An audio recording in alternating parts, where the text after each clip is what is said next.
Yo el otro día, releyendo a Juan de Mairena, el heterónimo de Antonio Machado, leía una frase que me pareció muy elocuente a la hora de explicar cómo funciona el capitalismo y cómo funciona el capitalismo, digamos, en su estadio financiero pretendidamente inmaterial. La frase decía así: Juan de Mairena está reflexionando sobre los relojes, y la frase decía así, decía: convencido el hombre, el ser humano, de la brevedad de sus días, piensa que podría alargarlos por la vía infinitesimal y que la infinita divisibilidad del espacio aplicada al tiempo abriría una brecha por donde vislumbrar la eternidad. Y acababa recordando la paradoja eleática de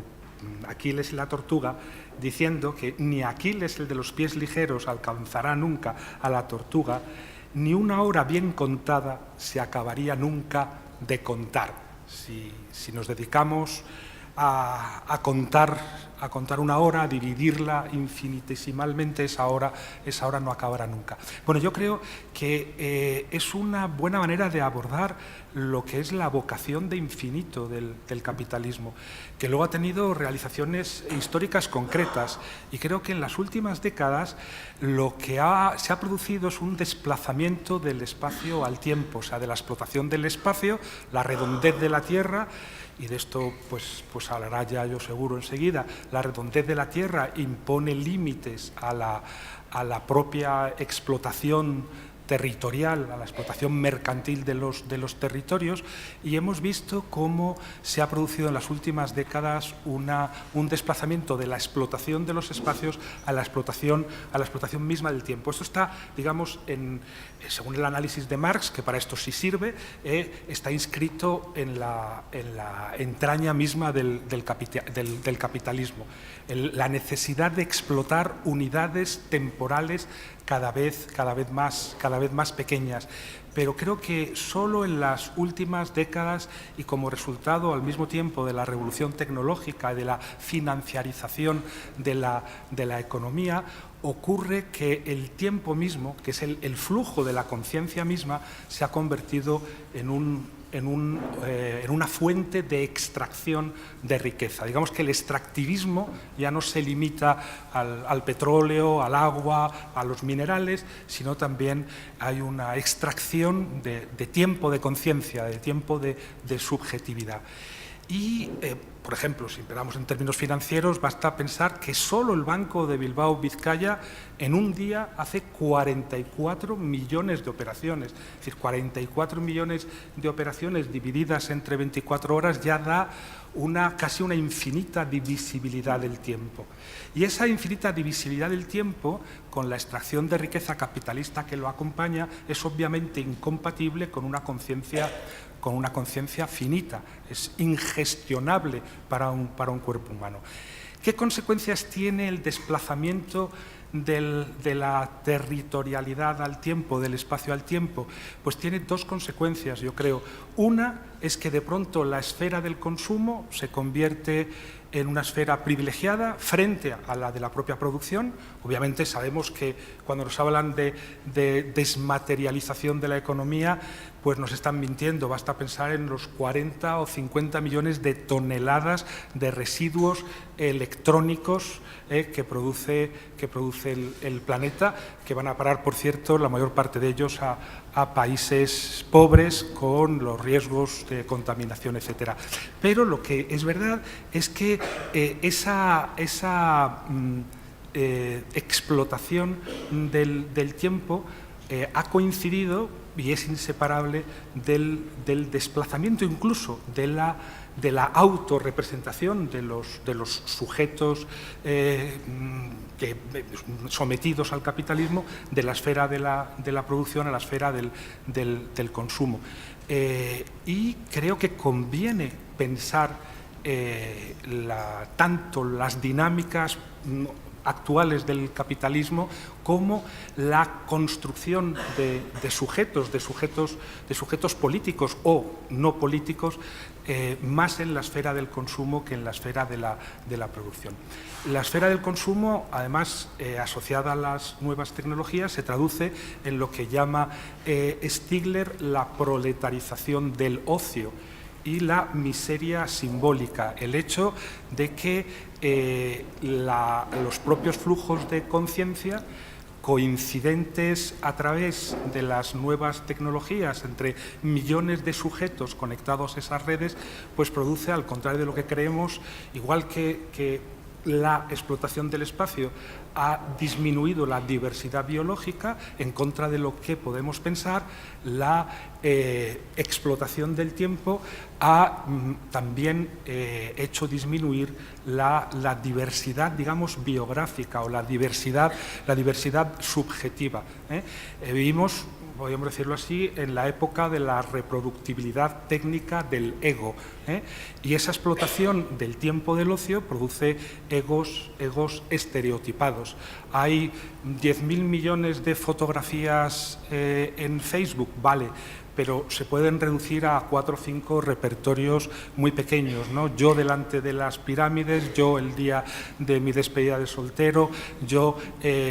bañando por primera vez a mi hijo. Y tiene otra consecuencia, y voy a dejar enseguida a Yayo. Una, como digo, la proletarización del ocio, y la proletarización del ocio pues quiere decir sencillamente que de la misma manera que en la esfera de la producción no somos dueños de nuestros instrumentos o de nuestros medios de producción, en la esfera del consumo, en la esfera del ocio, tampoco somos dueños de nuestros medios de recreación. Recreación en el sentido más literal del término, ¿no?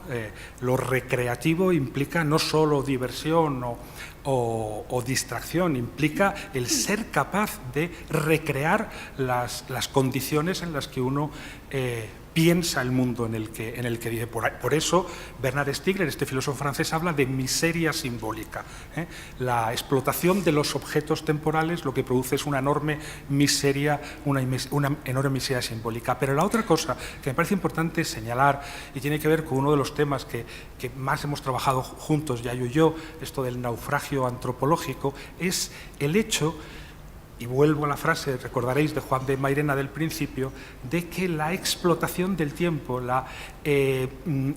división infinitesimal del tiempo en términos extractivistas, lo que genera en los sujetos occidentales de las sociedades capitalistas de consumo, incluso en momentos de crisis, porque el imaginario consumista sobrevive a todas las crisis, lo que produce es una ilusión de mortalidad. Nos parece, en efecto, que hemos encontrado una brecha a través de la cual nos abrimos paso hacia la inmortalidad. Y esa ilusión de inmortalidad, que se traduce, por ejemplo, en una confianza ciega en una ciencia, y sobre esto ha trabajado mucho Yayo, la confianza ciega en una ciencia que va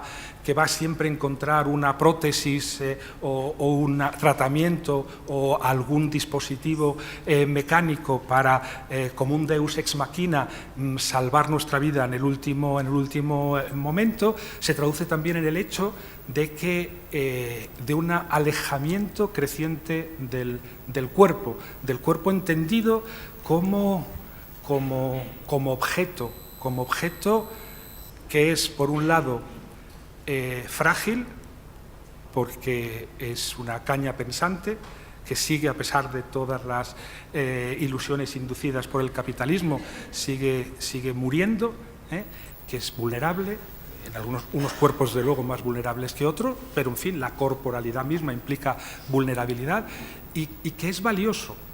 Es un objeto frágil y al mismo tiempo valioso. ¿Y qué es lo que hace valioso al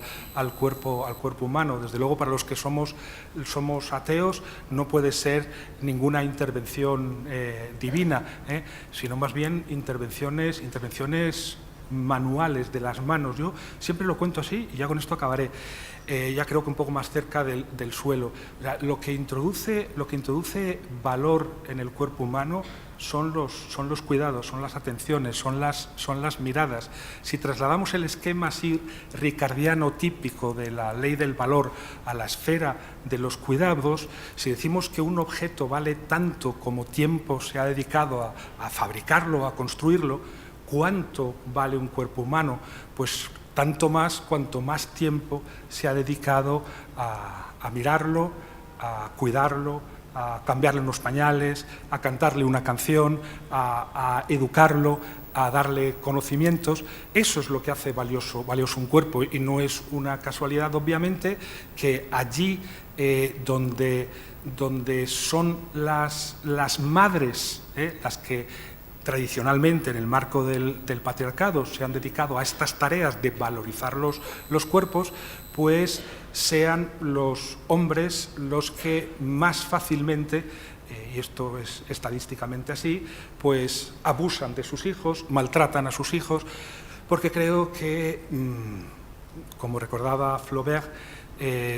todo objeto mirado fijamente se vuelve interesante, y a los hombres les interesan menos los cuerpos porque los han cuidado menos. En el mismo momento en que tú has cuidado y mirado a los ojos a un cuerpo que depende de ti, ese cuerpo se vuelve absolutamente imprescindible. Y, en consecuencia, hay un riesgo muy grande en este alejamiento, que no es un alejamiento propagandístico o publicitario solo, es un alejamiento estructural, que tiene que ver con una fuga, que es una fuga tecnológica, que es una fuga también económica y material, que hace que nos representemos a nosotros mismos cada vez con menos corporalidad, en un mundo en el que la corporalidad solo aparece como amenazadora, allí donde un terrorista se hace estallar en una plaza pública, allí donde pronto aparecen los signos del envejecimiento, de la enfermedad, allí donde los refugiados son contenidos a golpes en las fronteras, allí en definitiva donde levantamos un muro, y de pronto la corporalidad aparece como negativa y amenazadora contra los muros. Bueno, yo creo que esa ilusión de inmortalidad y ese alejamiento de los cuerpos es indisociable de un capitalismo que no es ya solo un modo de producción y distribución de riquezas, sino que es ya una civilización. Es un estado, como decía Kafka, un estado del mundo y un estado del alma. Y por lo tanto tenemos que trabajar en ambos lugares, en el alma y en el mundo, si queremos primero corregir sus efectos más perversos, porque están amenazando ya directamente la supervivencia de todos nosotros, y luego introducir transformaciones radicales o profundas. Y con esto dejo a Yayo que diga lo importante y lo fundamental. Claro, todo lo que ha señalado Santi, que se sitúa en el mundo del pensamiento, en todas esas transformaciones, digamos, culturales y simbólicas que se han producido, toman cuerpo, como él decía, de una forma tremendamente material. Es decir, esta forma de mirar los cuerpos, esta forma de mirar la naturaleza, esta forma de comprendernos como humanos, podría decirse que directamente se desarrolla en contra y de espaldas a las bases materiales que permiten sostener la vida. Por eso nos encontramos con que este capitalismo, evolucionando desde esta manera, con esta ilusión de mortalidad y esta pretensión de infinitud, directamente se desarrolla en contra de dos grandes dependencias que tiene la vida humana. Es decir, si nosotros y nosotras estamos aquí, es porque interactuamos con la naturaleza, de la que obtenemos todo lo necesario para poder mantenernos vivos y vivas, es decir, para poder satisfacer las necesidades, y esa interacción con la naturaleza y con los bienes fondo de la naturaleza tiene una característica básica, y es que no puede ser permanentemente expandida. Nuestro planeta Tierra tiene límites físicos en aquello que llamamos no renovable, como son los minerales de la corteza terrestre, que son susceptibles de ser usados simplemente hasta que se agotan, límites en lo que llamamos renovable. El agua, por ejemplo, es un bien renovable, pero el ciclo del agua no funciona a la velocidad que le gustaría al metabolismo capitalista, funciona a la velocidad del ciclo del agua, y por tanto cuando se utiliza agua en cantidades mayores a las tasas de regeneración de ese ciclo, también topamos con sus límites, ¿no? Igual que tenemos límites en los sumideros del planeta. esos procesos de corte bioquímico que degradan los residuos generados, permitiendo que esos residuos, en lugar de acumularse en forma de contaminación, directamente vuelvan a formar parte de las cadenas de la vida y vuelvan a convertirse en recursos susceptibles de ser de nuevo usados, ¿no? Pues bien, en este momento toda esta ilusión de infinitud movida por una triple palanca, que ha sido la de la tecnociencia, la disponibilidad de energía fósil y, por otro lado, el capitalismo como modo de producción de bienes y consumo de bienes y servicios, y también, como decía Santi, en estos momentos como más bien un generador de antropologías, un fabricador de subjetividades, un fabricador y productor también de formas y formas de pensar, ¿no? Digamos, esa triple palanca ha posibilitado de alguna manera que ya desde los años 80 estemos en una situación de translimitación. Desde los años 80 los seres humanos vivimos no ya con cargo a lo que la naturaleza puede regenerar, sino esquilmando, destruyendo los propios bienes fondo. En el momento en el que vivimos con cargo a los bienes fondo que permiten la capacidad regenerativa de la naturaleza, como humanidad nos situamos nosotros y otras especies en una situación verdaderamente comprometida para nuestra propia supervivencia, además con diferencias notables en función de la clase que ocupas, porque digamos, dentro de la revisión ecologista o feminista de la propia economía, el componente de clase es central. Lo único que incorporamos dentro de la dimensión de clase, no solamente las relaciones entre el capital y el trabajo, comprendido como empleo, el capital y los proletarios, sino entre el capital y los otros factores que hacen falta producir, que es la naturaleza y que es también el trabajo de reproducción del que hablaremos después y ya introducía Santi, ¿no? Pero no solamente somos seres que seamos ecodependientes y que por tanto estemos sujetos a los límites de la naturaleza, sino que, como señalaba Santi, las personas vivimos encarnadas en cuerpos que son vulnerables y finitos, en cuerpos que nacen, que envejecen, que mueren, que se enferman, que a veces pasan toda su vida con diversidad funcional o una fuerte discapacidad, es decir, en cuerpos que hay que sostener, que hay que cuidar. La vida humana no se mantiene sola, hay que sostenerla. Y para poder sostenerla hace falta una ingente cantidad de horas de trabajo, de cuidados, que por el hecho de vivir en sociedades patriarcales son mayoritariamente realizadas por mujeres. No porque estemos mejor dotadas genéticamente para hacerlo, es decir, estamos mejor dotadas genéticamente para parir. Ese es un universal absolutamente insoslayable. Pero desde que una criatura nace hasta que muere, hombres y mujeres tienen capacidades para poder cuidar de la vida. Y ese cuidado de la vida o se mantiene o directamente no hay vida posible. Es decir, cada vida humana en solitario no es una certeza, es una posibilidad. Y lo que hace que una vida posible se transforme en una vida cierta es que a lo largo de todo el ciclo vital, pero sobre todo en algunos momentos de especial vulnerabilidad, como es la infancia, como es la vejez o como es toda la vida en el caso de personas con diversidad funcional, se mantengan toda una serie de tiempos de trabajo de cuidados que hagan que se permita, que se pueda sostener esta vida, ¿no? Nuestra cultura, la cultura occidental, sobre todo muy acrecentada con la aparición del capitalismo, lo que ha hecho, como señalaba Santi, ha sido fugarse directamente de la consciencia de vivir en un entorno limitado físicamente y de vivir encarnados y encarnadas en cuerpos vulnerables y finitos. Y se ha fugado a través de varios mecanismos, es decir, se ha fugado, por ejemplo, a través del patriarcado. El patriarcado lo que hace es componer un sujeto patriarcal que se percibe ilusoriamente. Santi en su libro Ser o no ser un cuerpo lo llama la gran fantasía, ¿no? Se percibe fantasiosamente desvinculado y no dependiente de la naturaleza, desresponsabilizado del cuidado de los cuerpos de las personas que dependen en alguna medida de él, y también incluso desvinculado de su propio cuerpo. Nadie puede vivir como si no hubiera naturaleza o como si no tuviera cuerpo. Y si hay personas que pueden hacerlo, es porque en espacios ocultos a la economía, en espacios ocultos a la política, hay toda una serie de territorios de personas y también de otras especies que directamente se utilizan para sostener esa ficción, esa fantasía de individualidad que no es real, pero que pueden sostener algunos seres humanos porque hay otras personas en esos espacios ocultos que están haciendo todos esos trabajos, ¿no? El gran problema que tiene nuestra cultura capitalista es que el mundo y la economía y la política se han configurado como si ese sujeto fuese el sujeto universal.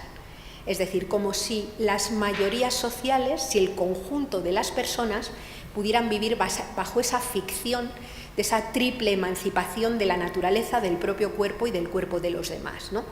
Claro, el tema no es así. Y eso lo que hace para sostener esa fantasía es que inmediatamente haya toda una práctica del dominio, y muchas veces del dominio violento, sobre otras personas, sobre otros territorios que son utilizados para sostener, digamos, ese modelo de ficción, ¿no? Bueno, en ese momento de máximo despegue, es decir, cuando la economía, la técnica, la ciencia se han ido despegando desde la asunción de los límites físicos y de la vulnerabilidad de los cuerpos, en ese momento de máximo despegue es cuando hemos conformado algunas de las categorías con las que hoy organizamos el mundo.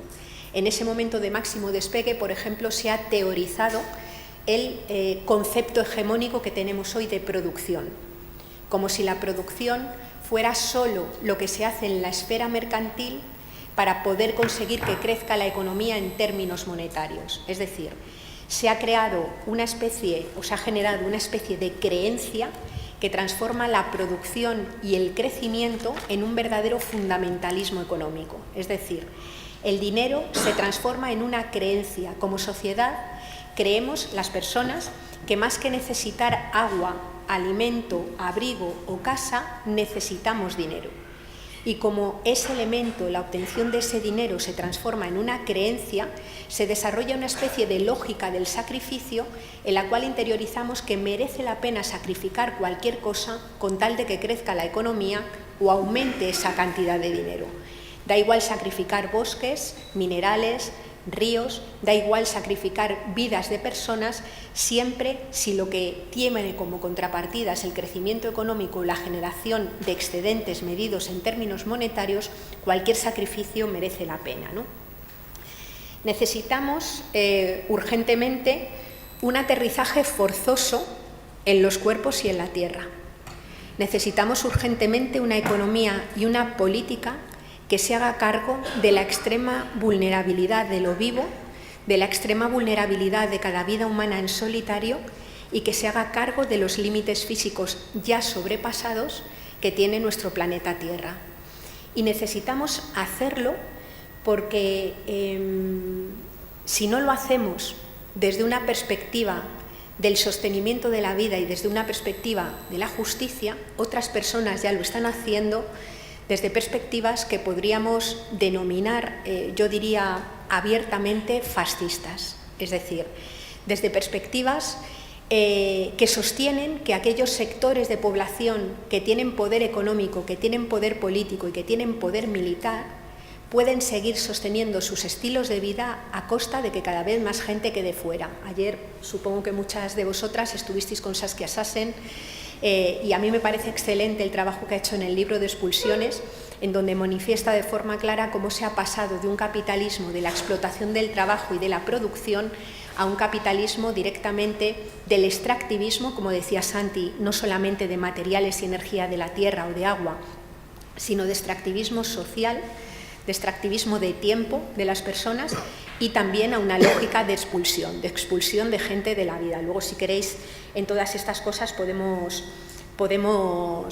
trabajar, ¿no? Yo creo que hay un reto que es cultural básicamente, que es superar una mirada que hemos tenido dentro de nuestro marco cultural que ve la naturaleza y los cuerpos desde la exterioridad, desde la superioridad y desde la instrumentalidad,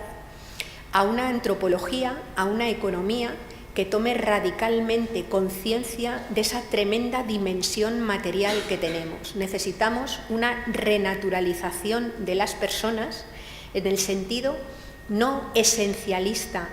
de pensar en no sé qué identidad con la naturaleza, sino en el sentido de la toma de conciencia radical de que somos especie, de que somos naturaleza y por tanto no podemos vivir al margen ni de los cuidados ni de los límites físicos de la Tierra. Y si quieres, Santi, vamos compartiendo ya. Sí, no, porque a mí me interesaba, claro, lo hablamos ahí antes de empezar y lo has evocado de alguna manera ahora, aunque universalizando la fórmula. Tiene que ver con la renaturalización, ¿no? Es cierto, y diré dos cosas antes, que si entendemos que la fuga de los cuerpos, que yo creo que está inscrita un poco también en el desarrollo evolutivo del ser humano, ¿no? Digamos, la historia de la humanidad consiste de alguna manera en una fuga de los cuerpos a través primero del lenguaje, a través de la tecnología, que tiene sus propias dinámicas que imponen a su vez determinaciones sociales. Creo que no debemos olvidar, por ejemplo, a Mumford, ¿no? El hecho de que cabría pensar, y en ese sentido a lo mejor frenar también nuestro optimismo, que la propia tecnología, que ha crecido ancilar en las entrañas del capitalismo,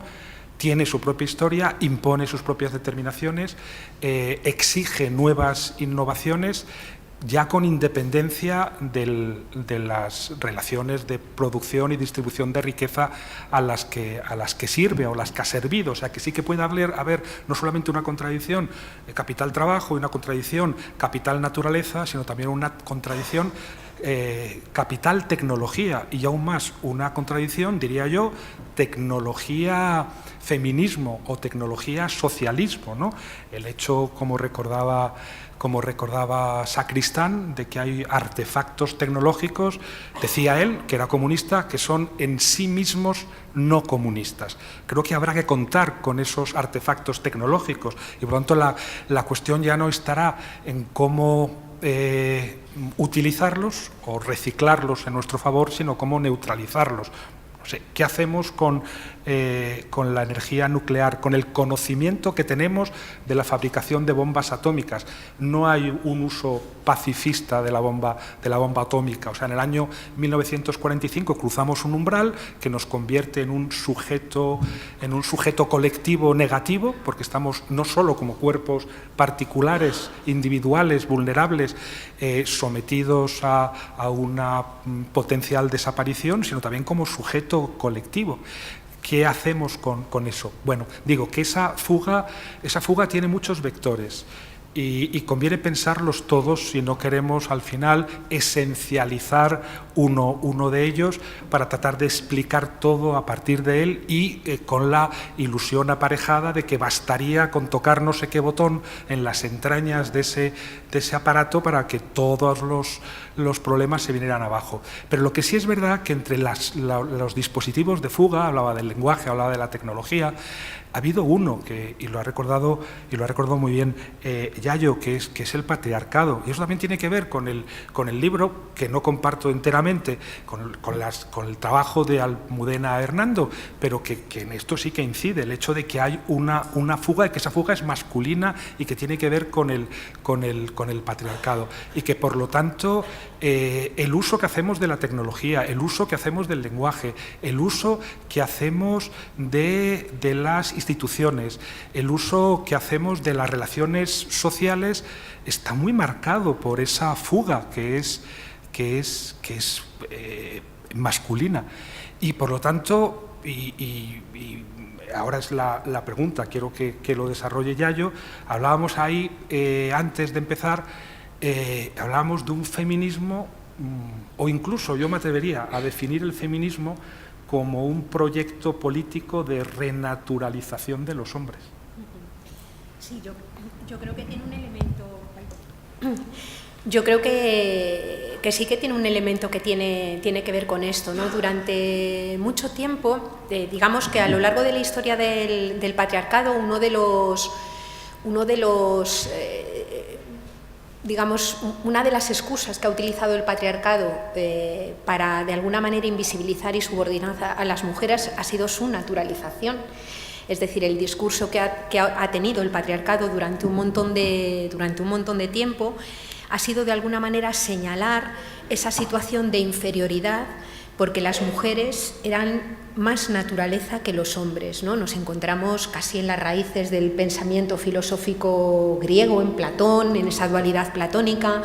Nos lo volvemos a encontrar en buena medida en Descartes, nos lo volvemos a encontrar incluso en algunos pensadores de la modernidad, ¿no? Esa separación radical que se establece entre la cultura y la naturaleza, que se establece entre la cultura y los cuerpos, siendo la naturaleza y los cuerpos aquello corruptible, aquello que muere, aquello menos valioso, y la cultura o la razón aquello que le otorga la verdadera condición humana, digamos, a los seres humanos, no a los cuerpos. Es decir, un cuerpo se transforma en humano por la capacidad de razonar, no concebida, digamos, de una forma más integral. Por tanto, cuando vamos viendo a muchos de estos pensadores, por ejemplo, cuando nacen las primeras escuelas de la ciencia en el periodo de la modernidad y posteriormente de la Ilustración, nos encontramos con muchos pensadores clásicos que establecen o dan carta de naturaleza científica a esa subordinación de las mujeres por el hecho de estar más próximas a los cuerpos, es decir, por el hecho de parir, de tener la regla, de estar directamente vinculada a los ciclos regenerativos de la naturaleza. Por tanto, no es extraño que algunas de las primeras manifestaciones del feminismo fueran un tremendo rechazo a esa naturalización de lo femenino, ¿no? Pues, por ejemplo, Simone de Beauvoir, cuando decía nosotras no somos un cuerpo, nosotras no somos naturaleza, nosotras somos también cultura, nosotras somos también razón, ¿no? Estableciendo o profundizando, digamos, esa dicotomía entre las personas y la naturaleza, que desde una perspectiva pues más ecofeminista es muy dañina y sobre todo porque alimenta la fuga y nos hace seguir siendo inconscientes de la vulnerabilidad de los cuerpos y de las, digamos, de las condiciones materiales de existencia. Desde nuestro punto de vista, y un poco lo que comentábamos antes, la clave no está en suponer que las mujeres no son naturaleza,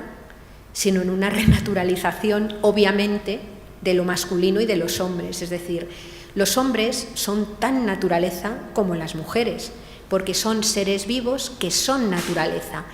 Y solamente la ilusión y la fantasía patriarcal ha podido alimentar la idea de que los hombres podían vivir desvinculados de esa naturaleza de la que dependen igualmente.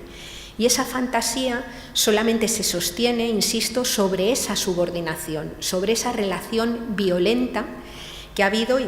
configura y construye el patriarcado, ¿no? Sobre además una cultura que en algunos casos llega a alimentar material y simbólicamente un verdadero desprecio por la vida, ¿no? O sea, todo el lenguaje militar, todo el lenguaje de la heroicidad viril, que está dispuesto a sacrificar y a dar la vida, estar dispuesto a morir por cualquier causa, donde se considera más valioso morir que vivir, forma parte de toda esta cultura que de alguna manera desprecia la vida, ¿no? ¿Os acordáis? Ha ido saliendo mucho cuando Millán Astray decía y arengaba a la legión y decía viva la muerte, eso sí, gritaba después muy coherentemente muera la inteligencia, ¿no? Pero de alguna manera, digamos que ha habido una exaltación. Me estaba acordando ahora mismo en el libro cuando cuentas un poco, creo que es la historia de Abraham en la Biblia, que la podías comentar ahora, con Sara, su mujer, cuando Dios les pide que sacrifiquen a su primogénito, ¿no? Pero ese elemento está ahí, ¿no? Y a mí me parece que en ese aterrizaje forzoso que decíamos, en los límites físicos de la Tierra y en la inmanencia de los cuerpos, necesitamos esa renaturalización del sujeto patriarcal. Y digo sujeto patriarcal porque ahora mismo hay también algunas mujeres, menos, que han construido un modelo de vida también en el que el desarrollo, la emancipación, ha sido el poder comportarse como hombres honorarios, es decir, como ese homo economicus, como ese sujeto champiñón que suele decir Amaya Pérez Orozco, que brota cada día lavado y planchado en su puesto de trabajo como si no tuviera que ocuparse de nada más, ¿no? Digamos que esa radical conciencia es importante. Y por si luego sale otro hilo, aparte del lo que decía Santi con respecto al papel que juega la tecnología es fundamental, ¿no? Hay tecnologías que directamente, en mi opinión, conducen al deterioro o a la destrucción de algunos de los mecanismos adaptativos, naturales y culturales, que han hecho que como especie nos podamos mantener, ¿no? En la línea de lo que decía Santi de estas, pues la bomba de racimo, una bomba nuclear, Gunther Anders, un filósofo que nos gusta muchísimo a los dos, en un libro que se llama La obsolescencia del hombre,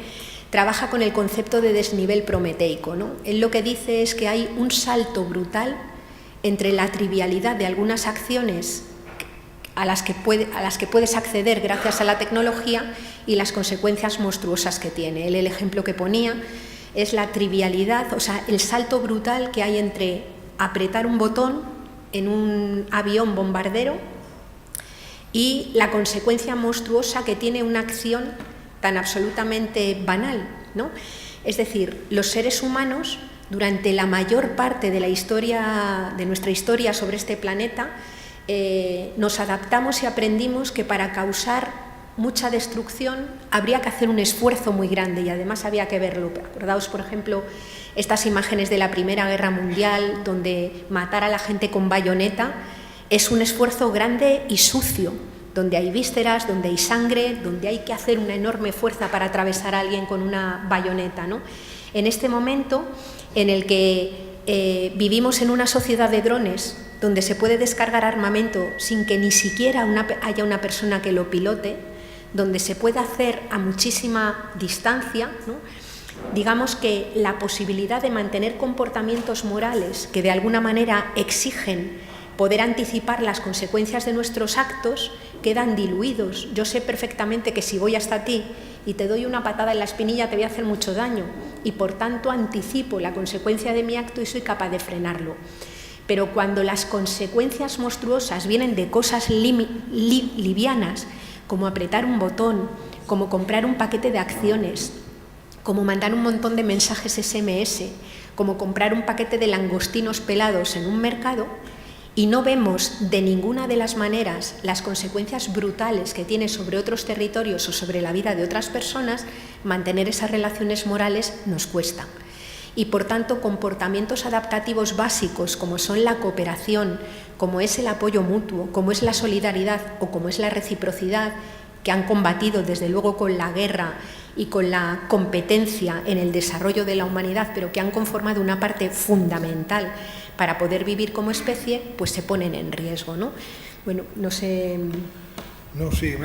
me alegra que haya sacado Gunther Anders porque es verdad, es el ejemplo perfecto, eso que llamaba declive prometeico, que es la desproporción que existe entre lo que podemos hacer y lo que podemos representarnos. Y esto inscrito en la materialidad misma del artefacto tecnológico, no tiene nada que ver con una indiferencia inducida por propaganda bélica, ¿no? O sea, precisamente la anomalía de Claude Eatherly, el que localiza el objetivo de Hiroshima como el primer objetivo militar de una bomba atómica, es que cuando vuelve a la base se siente mal, se siente tan mal que primero se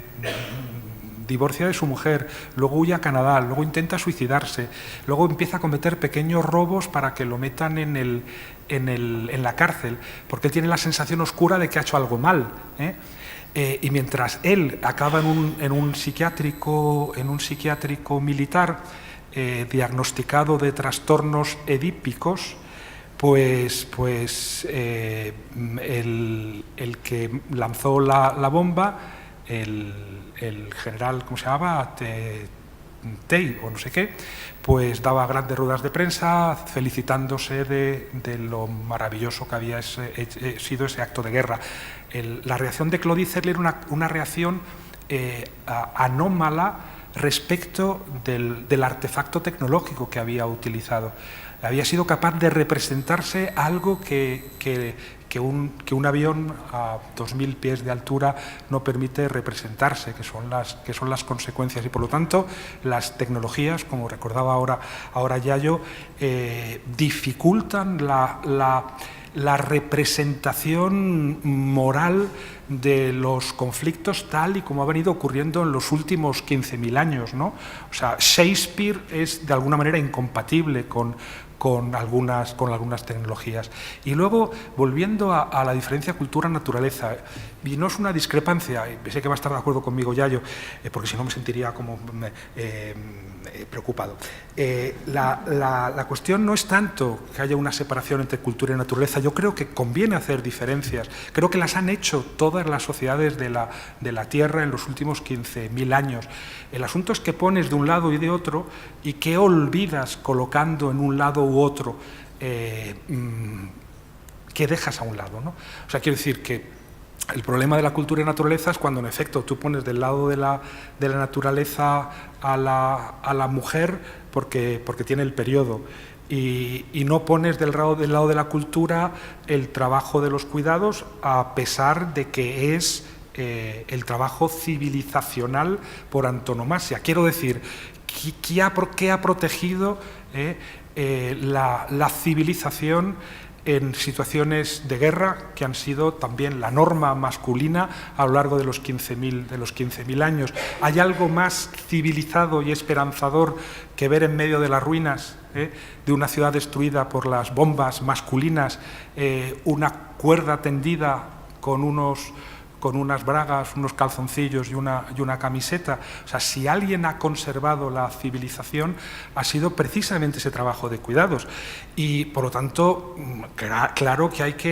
que colocar a los virus del lado de la naturaleza y recordar que somos potencialmente vulnerables a los virus. Como dice Eagleton, recordar que tenemos un pie en la naturaleza y un pie en la cultura. Eso es lo primero. Y luego ver qué situamos del lado de la naturaleza y qué situamos del lado de la cultura, porque a mí me resultaría, por ejemplo, mucho más fácil situar del lado de la naturaleza el bombardeo de una ciudad o el Holocausto, es decir, el hecho de asesinar a muchos seres humanos masivamente. A mí se me parece un gesto más de naturaleza que de cultura, aunque se haga con aviones y con sofisticadísimos medios militares. Por lo tanto, yo sí que situaría del lado de la naturaleza el asesinato masivo durante la guerra de civiles, y en cambio situaría del lado de la cultura todos aquellos vínculos en los que lo emocional y lo constructivo se asocian, que han caracterizado siempre al trabajo de los cuidados, garantía, insisto una vez más, de la continuidad de la civilización a lo largo de los últimos 15.000 años. En consecuencia, hagamos diferencias, pero tengamos mucho cuidado en colocar bien las cosas, ¿no? Civilización, este concepto de civilización, que además surge en el siglo XVIII, es un concepto claramente asociado a la expansión colonial blanca europea. Y creo que es un trabajo que está por hacer, es el de recuperar el concepto de civilización en un momento en el que realmente está amenazada. Está amenazada precisamente por relaciones de producción y distribución de riqueza y de construcción de subjetividades que rebarbarizan, no renaturalizan, sino rebarbarizan. Basta pensar en lo que está ocurriendo en toda Europa al hilo de la mal llamada crisis de refugiados, ¿no? Hay una rebarbarización de Europa que no tiene nada que ver con esa renaturalización de la que hablábamos ahora, Yayo y yo. Yo creo que efectivamente, cualquier cultura ha clasificado y ha establecido separaciones para poder comprender el mundo, es decir, que la clasificación es una cosa que va de la mano de los seres humanos, ¿no? Yo creo que el problema de la separación de la cultura-naturaleza es lo mismo que lo que ha sucedido con otras dicotomías nuevas que ha ido fabricando el patriarcado y con la llegada del capitalismo, que es cuando esas diferencias se establecen en claves de opuestos, donde además uno de los lados de esas dicotomías están concebidos como jerárquicamente por encima de los otros hasta hacerlos desaparecer, ¿no? El problema de la separación entre cultura y naturaleza es que la naturaleza se perciba como algo no valioso, como algo completamente manipulable, que ha llevado pues, a la situación de profundísima crisis ecológica que tenemos en el momento actual, porque al final la naturaleza no era nada previsible, no funcionaba como el gran mecano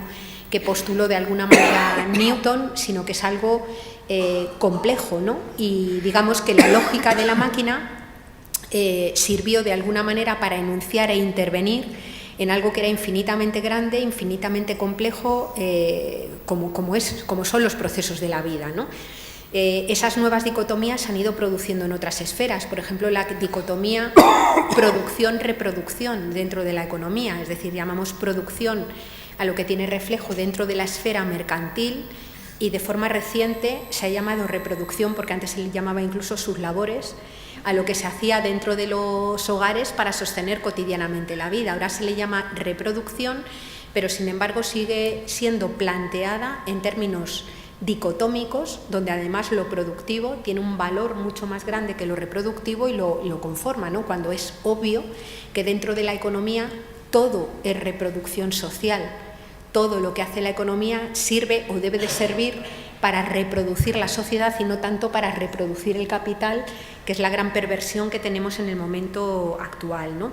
En ese sentido, yo comparto completamente que es mucho más civilizador, desde luego, digamos que las tareas de cuidados son unas tareas profundamente civilizatorias sin la cual nuestra especie no puede existir, y que el problema que tiene esta civilización conformada sobre una idea que podría, sobre 4 elementos básicos, diría yo en este momento, ¿no? Esta civilización capitalista, que es el patriarcado, el capitalismo y por tanto la injusticia, el ecocidio y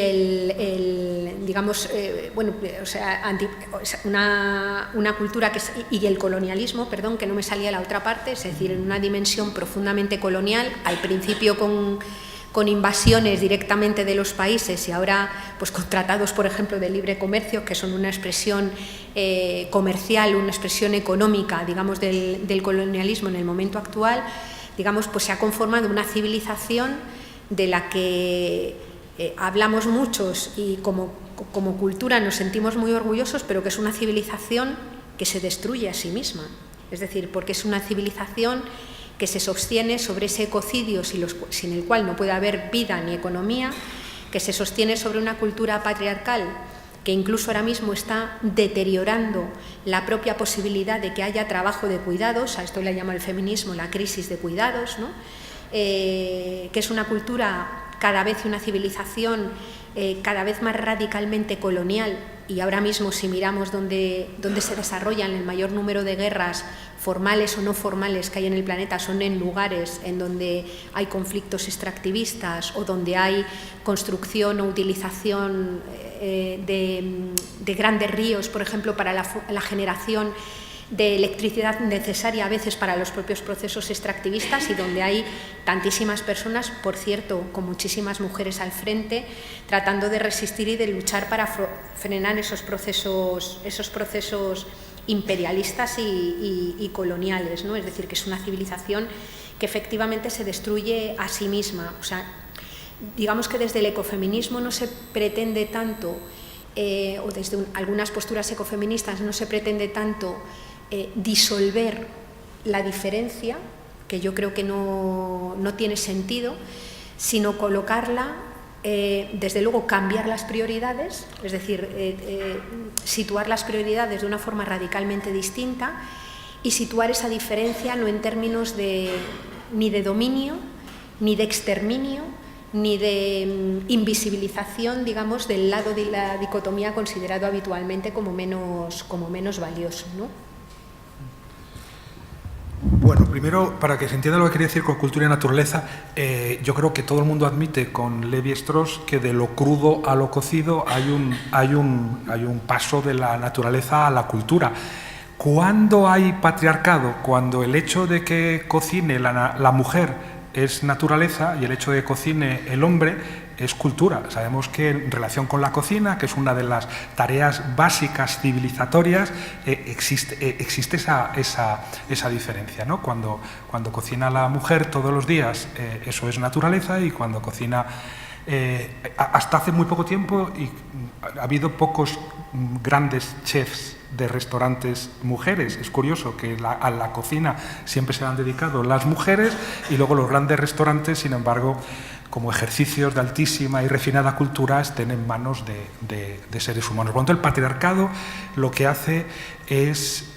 colocar mal las cosas en favor de la reproducción de una relación de poder injusta. Y luego esto que tiene que ver, yo siempre llevo conmigo aquí, desde hace años, una cosa que además nuestro amigo Fernando Zambrano, explicando qué es lo que hace aumentar el PIB, ¿no? Es que, bueno, pues es muy fácil de entender esto. Dice,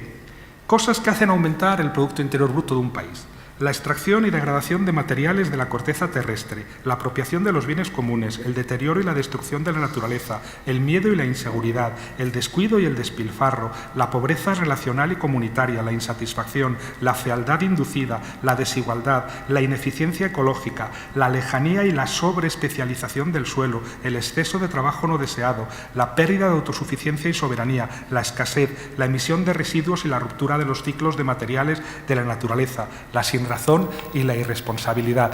Bueno, es una manera de explicar hasta qué punto todos estos efectos del capitalismo tienen que ver con prácticas y procedimientos mensurables, ¿no? En mi primera intervención hablaba en efecto de esta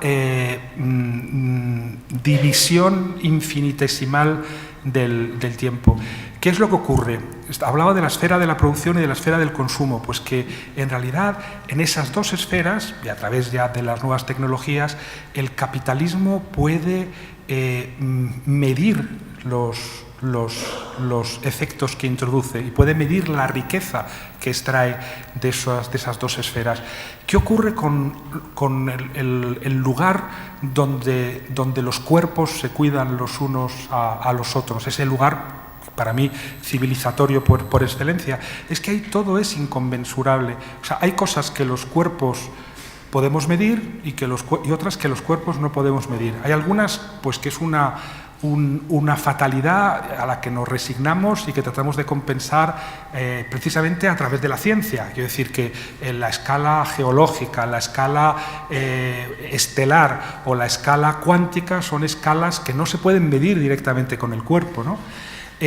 Hay otras que sí que convendría medir con el cuerpo y que por razones que tienen que ver con la construcción de subjetividades políticas, de manipulaciones, etcétera, acabamos no percibiendo con el cuerpo. Incluso el cambio climático, que no lo percibimos con el cuerpo, ¿no? Nos parece que es algo que después de todo, como decía Mark Twain, todas las grandes conversaciones entre vecinos, todavía hoy en los ascensores, tienen que ver con referencias apocalípticas al tiempo, ¿no? Nunca ha llovido tanto como este año, nunca hemos tenido una sequía como la de este invierno. ¿Has visto alguna vez granizar de esta manera? Esto ocurre también desde hace 15.000 años, entonces ni siquiera el cambio climático, que de alguna manera sí que se percibe a través de la temperatura, de la piel, pues sin embargo no lo medimos con el cuerpo. Bueno, luego hay otras cosas que conviene no medir con el cuerpo, ¿no? Pues por ejemplo, el Código Penal. El Código Penal no se debe hacer con el cuerpo y desde el dolor. Pero luego hay algo que tiene que ver con los cuerpos, que es de alguna manera inconmensurable. O sea, el bien que introducen los cuerpos. Los golpes dejan señales, dejan moratones, dejan heridas. Las caricias no. ¿Cómo medir los efectos benéficos para la humanidad que tiene la caricia que un cuerpo le hace a otro? Eso lo podemos extrapolar también al arte, a la belleza en general, ¿no? Todos esos efectos benéficos que los cuerpos introducen a través de los cuidados son absolutamente inconmensurables. Cuando el capitalismo tiene que calcular cuánto vale un cuerpo humano, porque lo hace, no creáis que no lo hace, pues obviamente no dice, no, eso es incalculable, y sin embargo por eso mismo es un cuerpo valioso, porque si vale algo o lo que vale tiene que ver con las caricias que ha recibido, con las miradas que ha recibido. No, cuando tiene que calcular cuánto vale un cuerpo humano, entonces distingue entre indios y estadounidenses, y a través de cálculos del PIB llega a la conclusión de que un estadounidense vale lo mismo que 1000 indios, y por lo tanto ya las equivalencias se hacen entre cuerpos a los que previamente se ha privado de todo su valor. O como hacía Hayek en una entrevista famosa en los años 70 en Chile, que hablaba del cálculo de vidas, y decía que como precisamente eso es inconmensurable, como nadie puede decidir qué vidas valen la pena y qué vidas no valen la pena, hay que encomendar esa tarea moral al mercado, que es el mercado el que espontáneamente decide qué cuerpos valen más, qué cuerpos valen menos, qué cuerpos pueden ser exterminados y qué cuerpos, en cambio, conviene conservar. Entonces, es una cuestión, en efecto, yo sí que creo que básicamente de colocación, o sea, de pronto de darnos cuenta de que todo lo que hemos despreciado desde el patriarcado y obviamente desde un capitalismo que lo calcula todo en estos términos, es precisamente aquello que hay que reivindicar, no olvidando que los vínculos pueden ser muy asfixiantes, pueden ser muy tóxicos, pueden ser patógenos, pero que se trata justamente de emancipar todos esos valores que han quedado como arrinconados en una relación de poder desigual e injusta, sacarlos de ahí y universalizarlos, universalizar precisamente lo que hasta ahora ha sido despreciado y colocado del lado de la naturaleza, colocado del lado de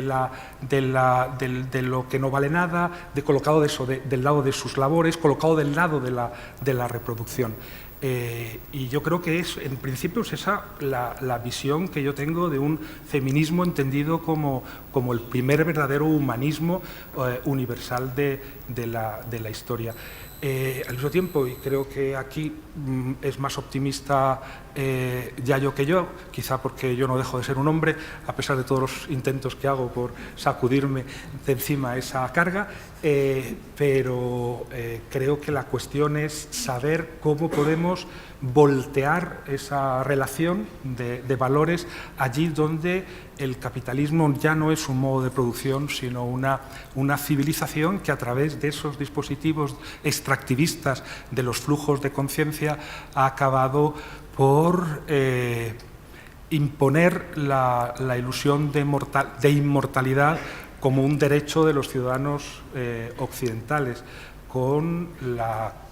efecto aparejado de aumento de los peligros no solo para los cuerpos, sino para aquello de lo que dependen todos los cuerpos, que son los recursos limitados del planeta, como decía Yayo. Según te estaba escuchando, claro,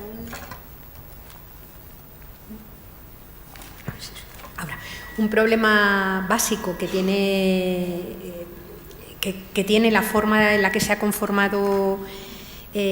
pues toda esa cuestión de medir que señalaba Santi, es que ese propio sujeto abstracto capitalista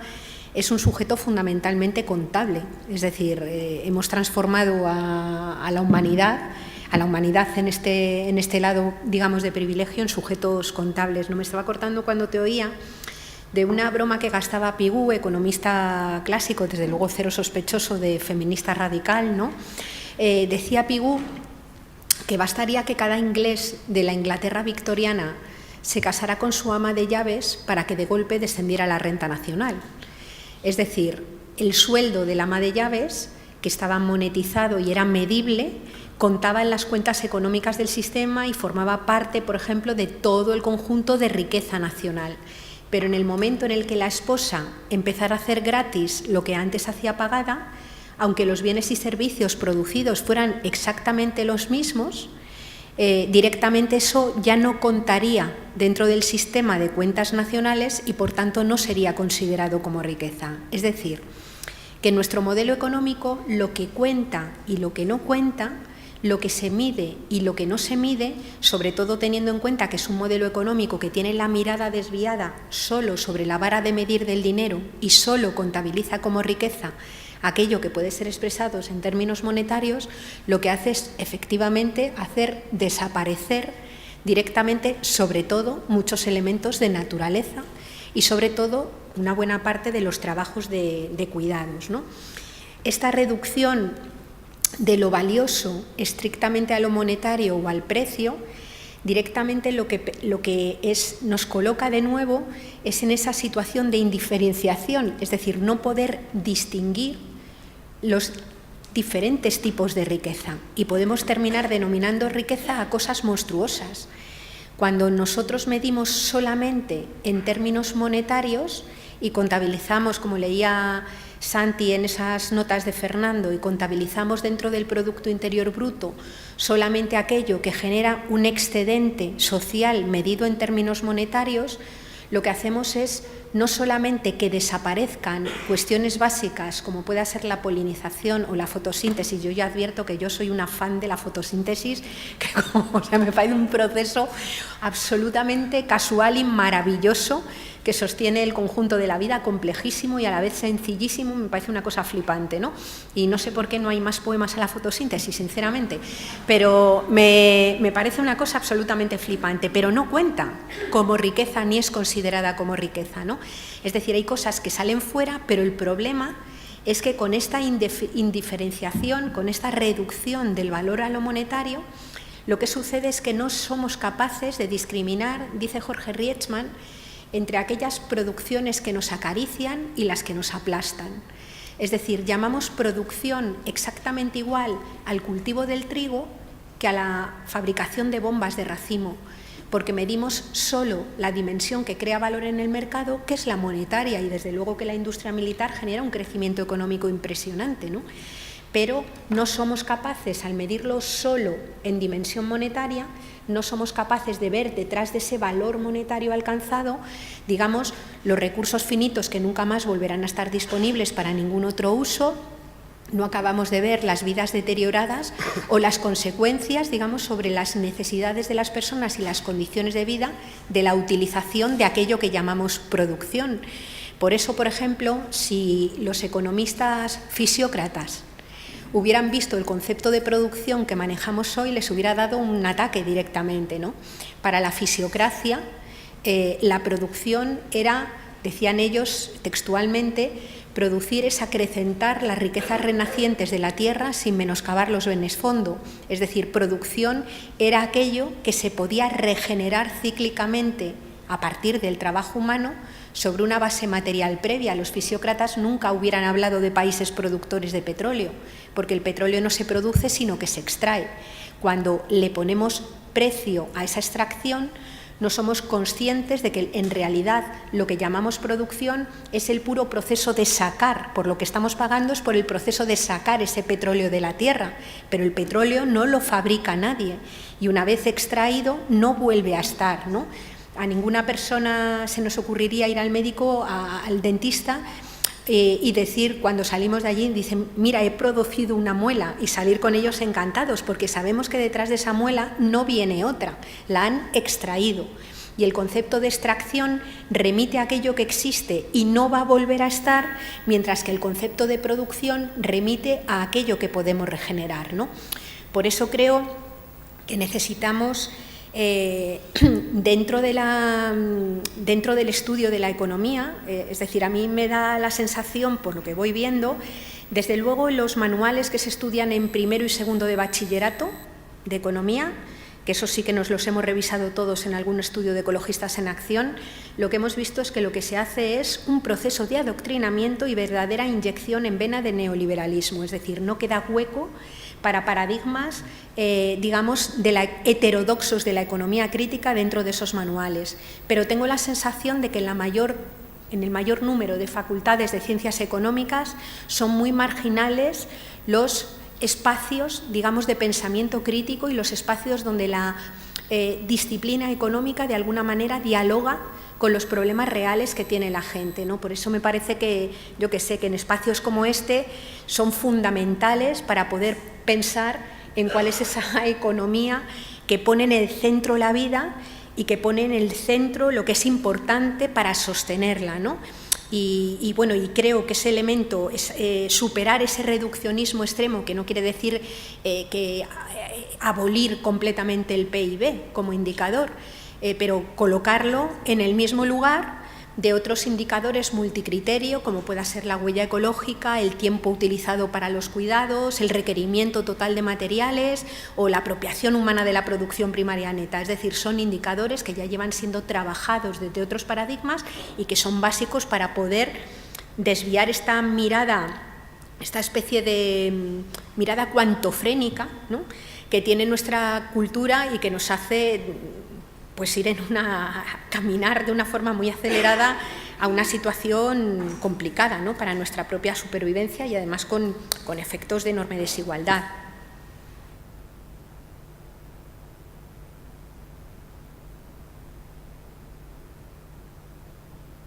Es un placer estar al lado de una fan no del Real Madrid o de los videojuegos, sino de la fotosíntesis. Y realmente no sé qué trabajo habrá que hacer para ampliar ese círculo de fans de la fotosíntesis. No sé, ampliando un poco o desplazándolo hacia el lugar desde el que yo he abordado la misma cuestión, creo que esto que cuenta Yayo de la indiferenciación, citando además a Jorge, es fundamental. Quiero decir, algo que se comprende mal, porque parece que vivimos bajo un régimen económico y productivo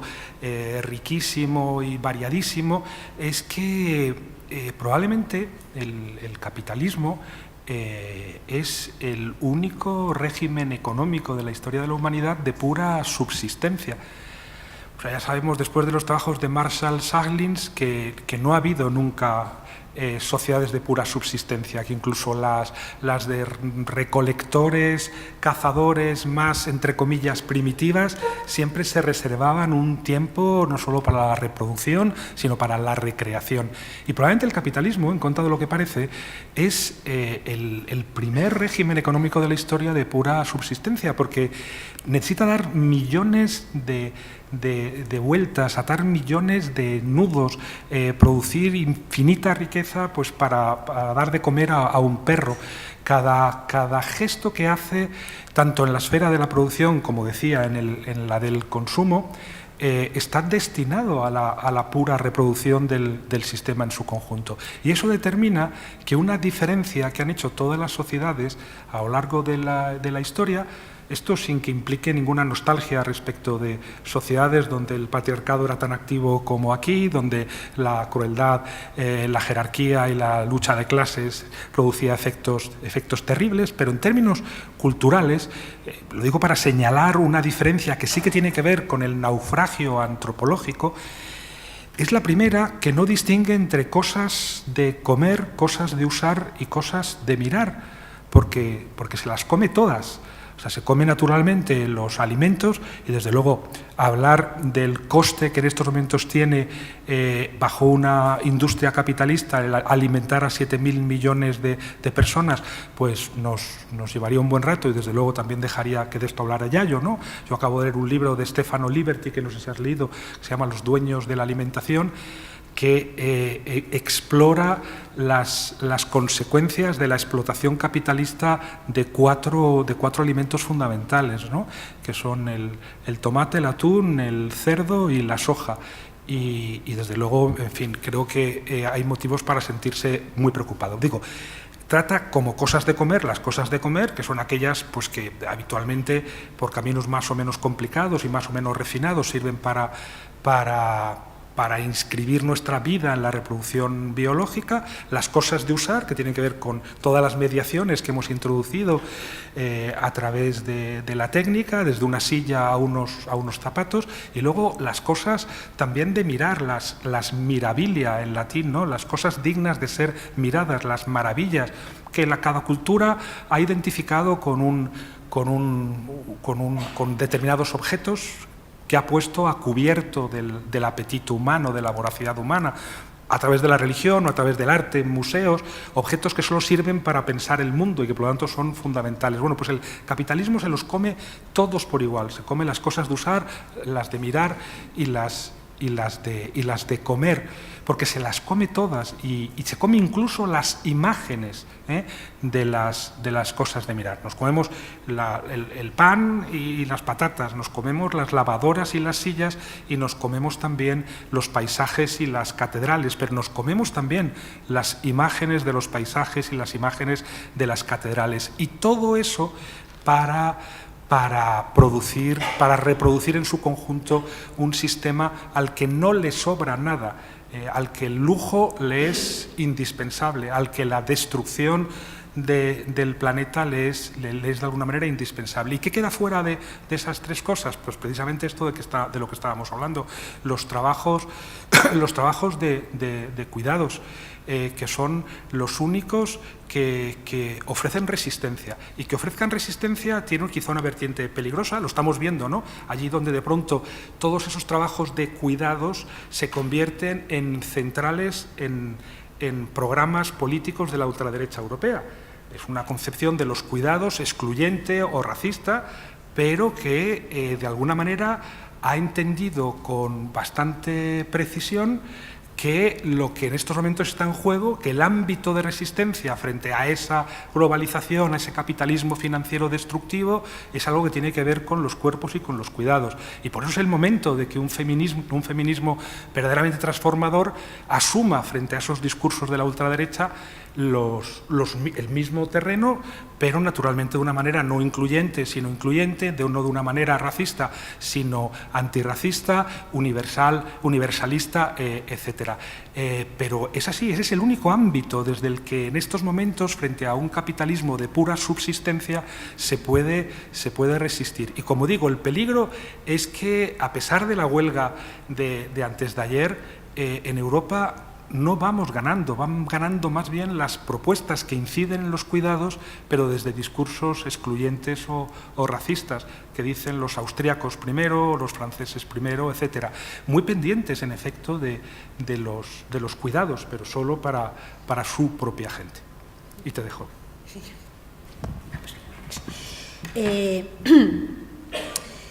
A ver, yo estaba pensando que incluso cuando estabas diciendo lo de este proceso digestivo que hace el capitalismo un poco de todo, ¿no? Que todo lo destruye, le da un uso acelerado incluso para poder seguir fabricando más, es decir, toda la cuestión de la obsolescencia programada que ha sido tan trabajada es un acelerador, digamos, de esta digestión permanente, ¿no? Y pensaba yo que incluso los propios vínculos y las relaciones los intenta digerir también y convertirlos en nuevas mercancías, ¿no? Una buena parte de la historia de los seres humanos, y sin esencializar ni mistificar en absoluto, transcurrió un poco precisamente articulando relaciones que permitían organizar las cosas. Cuando recuperamos, por ejemplo, tratamos de ver cómo se organizaban los comunes, y se organizan todavía en algunos marcos culturales, pues lo que vemos es que el llamado bien común está compuesto por el bien que hay que de alguna manera organizar, véase por ejemplo el ejemplo del agua o de un prado, por ejemplo, indisociablemente unido a la comunidad que lo organiza. Es decir, ese bien se articula, se utiliza en función de las relaciones que se establecen en esa comunidad, con un sistema de normas y un sistema de sanciones para quien no lo cumpla, ¿no? Esto, insisto, que no es una cuestión mística, porque no significa que siempre se desprenda de ello una situación idealmente equitativa o justa, ¿no? Sino que en muchas ocasiones esos bienes comunes de alguna manera se han organizado con relaciones tremendamente injustas y desiguales. Pero eran las relaciones las que organizaban cómo se usaban las cosas, ¿no? Ahora, ¿qué es lo que sucede? Que mayoritariamente en nuestras culturas nos relacionamos con las cosas solo a través del dinero. Es decir, nos relacionamos con todo aquello que necesitamos no sabiendo cuál es el bien, en qué cantidad la hay, cómo hay que organizarlo, sino más bien comprándolo a alguien que se ha apropiado de él, ya sea un Estado, ya sea un interés privado, ¿no? Tú compras el agua y lo pagas directamente, y el pasar a relacionarte individualmente con las cosas a través del dinero hace que dejemos fuera del marco de relaciones, por ejemplo, la cuestión de los límites. Si yo tengo dinero, puedo comprar, y compro tanto como me permita el dinero que tengo, independientemente que aquello que compre lo haya en una cantidad suficiente para las personas que lo tienen que utilizar, ¿no? Digamos que esa fragmentación o esa ruptura, digamos esa atomización de los seres humanos, que incluso a veces con los cuidados se relacionan a través del dinero, pagando a mayoritariamente mujeres que se ocupan del cuidado de los cuerpos con los trabajos peor pagados, menos protegidos del mercado laboral, es decir, una especie de lumpenproletariado femenino, normalmente migrante, que está en unas condiciones laborales lamentables, ¿no? Es decir, transforma un poco todo ese marco de relaciones, ¿no? Es decir, lo comprado, por así decir, ya es algo desgajado de las condiciones naturales o sociales en las que se ha producido. Es una especie de versión libre del fetichismo de la mercancía de Marx, ¿no? Pero de alguna manera eso producido ya está fuera de ese marco. Es decir, la sociedad capitalista o la economía capitalista no habla de necesidades, habla de demandas. Y la demanda está respaldada por dinero. Solamente puede demandar quien es solvente para demandar. Sin embargo, necesidades tenemos todos y todas, ¿no? Y termino haciendo alusión a lo que señalaba Santi. A mí, por ejemplo, me preocupa, ya no hablaría solamente del feminismo, ¿no? Pero hablaría de las izquierdas actuales. Me preocupa enormemente que no estén haciendo una lectura material completa en el plano ecológico y en el plano feminista del momento que estamos viviendo y de la emergencia de movimientos neopopulistas y neofascistas, ¿no? Porque el gran problema que hay es que cuando Marine Le Pen, por ejemplo, dice «aquí no cabemos todos», lo que es obvio es que con el modelo de vida estándar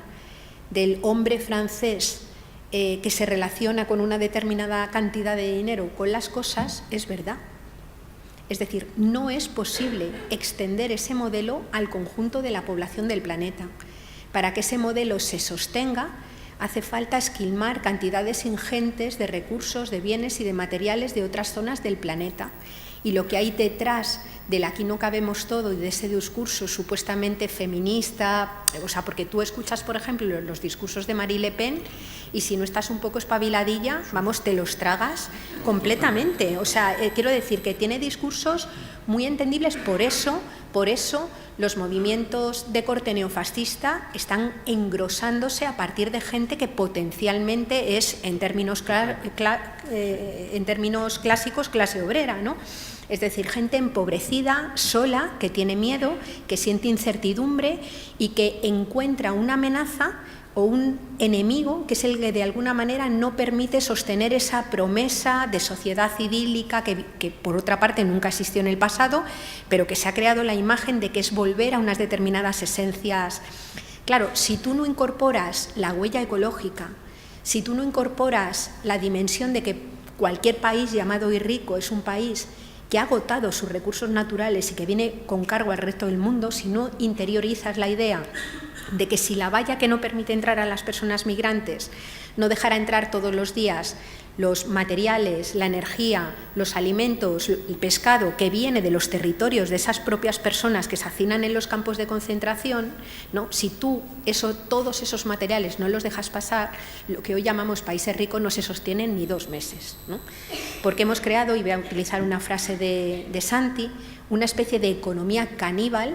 que solamente se sostiene devorando otros cuerpos y devorando otros territorios. Entonces, me parece a mí que no hay propuesta emancipadora posible que no interiorice de forma radical un análisis ecologista y un análisis feminista. Porque cualquier propuesta emancipadora que no lo haga es una propuesta emancipadora que tiene un análisis material incompleto. Y al tener un análisis material incompleto, teoriza sobre propuestas y políticas que no van a funcionar. Por eso están fracasando todas las socialdemocracias. Porque la socialdemocracia se basa en el reparto del excedente y cuando no hay excedente social, global, porque los límites están superados y a la socialdemocracia no le queda nada por repartir, lo único que se puede repartir es la producción primaria. Y eso implica darle la vuelta radicalmente al modelo que tenemos en el momento actual y, por tanto, esa disputa de hegemonía cultural es clave para que el decrecimiento de la esfera material de la economía, me refiero a energía, materiales, agua, cantidad de tierra, que no es un deseo ecologista, sino que es un dato que viene dado por los límites físicos del planeta, se haga por un procedimiento más o menos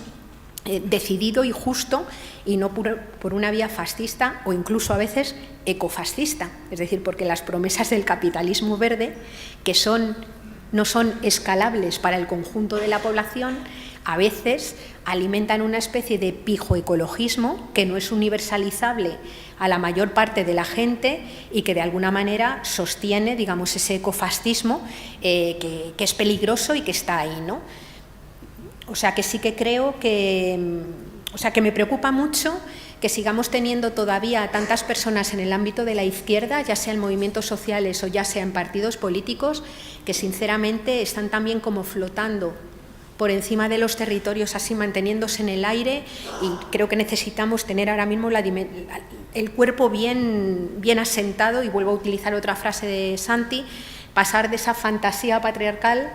a una imaginación ecofeminista que permita ver cómo reorientar esto, pero con los pies bien puestos en la tierra y con la vida bien asentada en los cuerpos reales en los que vivimos encarnados y encarnadas, ¿no?